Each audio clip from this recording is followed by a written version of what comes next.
আসসালামু আলাইকুম, সবাইকে স্বাগতম জানাচ্ছি আমার চ্যানেলে। আজ আমি আবার আপনাদের জন্য আরেকটা নতুন রেসিপি নিয়ে হাজির হয়ে গিয়েছি। আজ আমি আপনাদের জন্য করে দেখাবো কুনাফা বা কাদাইফ। এটা একটা তুর্কিশ ডেজার্ট। এটা খেতে খুবই মজা, আর এটা অনেকটা যে বাংলাদেশে কুনাফা করা হয় ওইটার মতো, বাট টেস্টটা খুবই ডিফারেন্ট। আজ আমি কোনো এখানে লাচ্ছা সেমাই বা লম্বা সেমাই দিয়ে করব না, এটা আলাদা একটা শীত দিয়ে করব।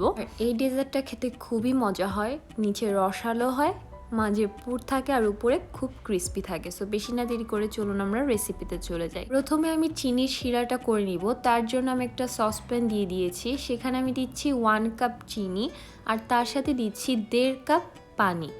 এটা দিয়ে এখন আমি চুলোটা অন করে এটাকে জাল দিব।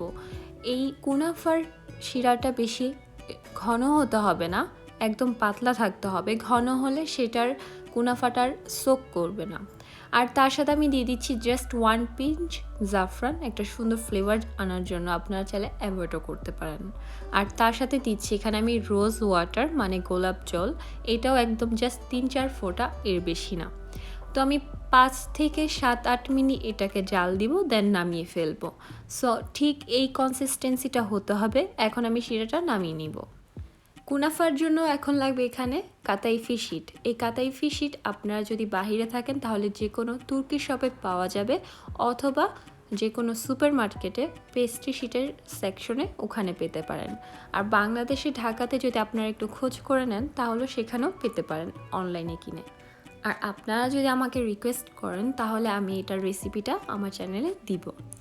সো এই শিটটার এভাবে নুডলসের মতো হয়, এভাবে লম্বা করে থাকা হয়। যেহেতু আজ আমি রোল করব তাই আমি এভাবে লম্বা করে খুলে নিচ্ছি, তাহলে আমার রোল করতে ইজি হবে।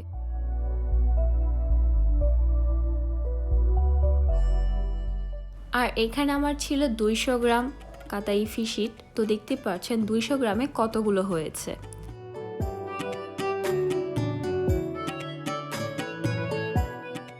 এখন কুনাফার পুরের জন্য এখানে আমি নিয়েছি 2 রকম বাদাম। এখানে আমি পেস্তা বাদাম আর কাঠবাদাম নিয়েছি। এটা একদমই পরিমাণ মতো। এগুলোকে এখন ভালোভাবে পাউডার করে নিতে হবে, বাট এত না।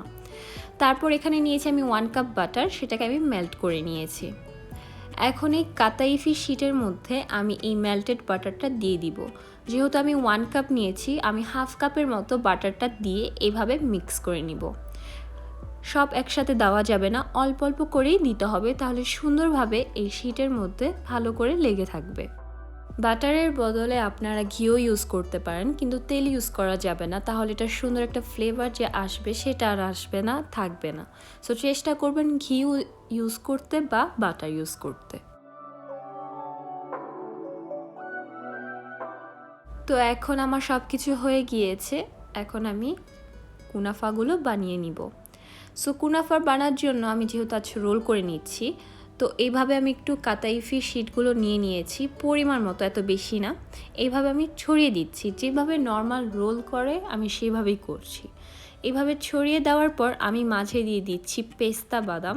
দেখতে পাচ্ছেন একদম আমি এটা পাউডারি করে নিইনি, একটু দানা দানা রয়েছে। তার সাথে দিয়ে দিচ্ছি আলমন্ড। আলমন্ডটা দেওয়ার পর এটাকে এখন আমি রোল করে নিব। আপনারা এখানে যে কোনো পুর ইউজ করতে পারেন, একটা বাদাম ইউজ করতে পারেন শুধু, অথবা 2 রকম 3 রকম অথবা অনেক রকমের বাদামও ইউজ করতে পারেন। এটা একদমই আপনাদের উপর ডিপেন্ড।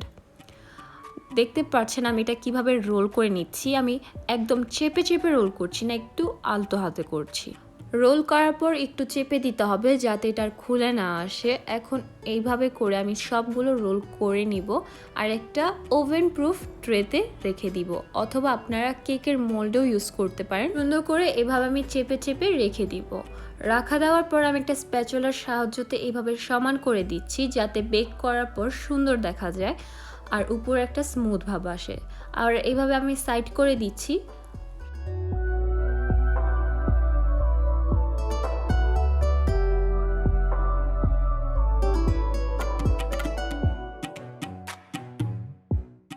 এইভাবে শেপ দেওয়ার পর আমার যে এক্সট্রা বাটারটা থেকে ছিল সেই বাটারটা আমি এভাবে উপরে ব্রাশ করে দিচ্ছি।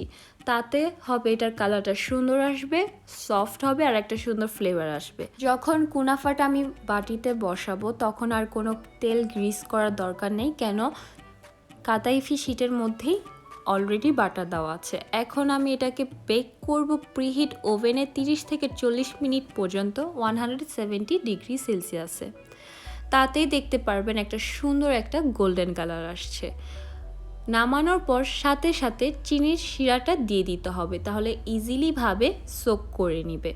আর অবশ্যই একসাথে ঢালতে যাবেন না, না হলে আপনারা বুঝতে পারবেন না কতটুকু লাগবে। তাই পরিমাণ মতো চিনি শিরাটা দিয়ে দিবেন। আর চিনি শিরাটা যদি ঠান্ডাতে ঘন হয়ে যায় তাহলে একটু সামান্য পানি দিয়ে চুলোতে জাল দিলেই হয়ে যাবে। আমি এখন এভাবে করে দিচ্ছি যাতে নিচের শিরাগুলো সব দিকে চলে যায়। এখন শিরাটা দেওয়ার পর অ্যাটলিস্ট এটাকে রেখে দিতে হবে 1 থেকে 2 ঘন্টা পর্যন্ত, তাহলে সুন্দর চিনিটা ভিতরে ঢুকবে আর ফ্লেভারটাও আরও বেড়ে আসবে। তো আমি ডেকোরেশনের জন্য উপরে বাদাম দিয়ে দিচ্ছি। আপনারা যেরকমভাবে আপনাদের ইচ্ছে মতো বাদাম দিয়ে সাজাতে পারেন। এখন এটা রেখে দিতে হবে। সো আমি বাদাম দিয়ে রেখে দিয়েছি, আপনারা বাদামটা পরেও দিতে পারেন। তো এই তো আমার কুনাফাটা হয়ে গিয়েছে। দেখতে পেরেছেন খুবই একটা আনকমন রেসিপি, আর এটা খেতে খুবই মজা লাগে। উপরে অনেক অনেক ক্রিস্পি হয়, ভিতরে পুর ভরা আর নিচে একদম রসালো হয়।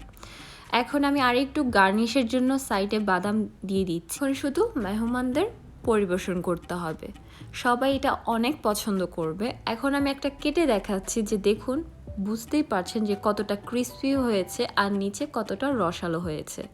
সো অবশ্যই বাসায় ট্রাই করবেন এই রেসিপিটা। ভালো লাগলে আমাকে জানাবেন। আজকের জন্য এটুকুই।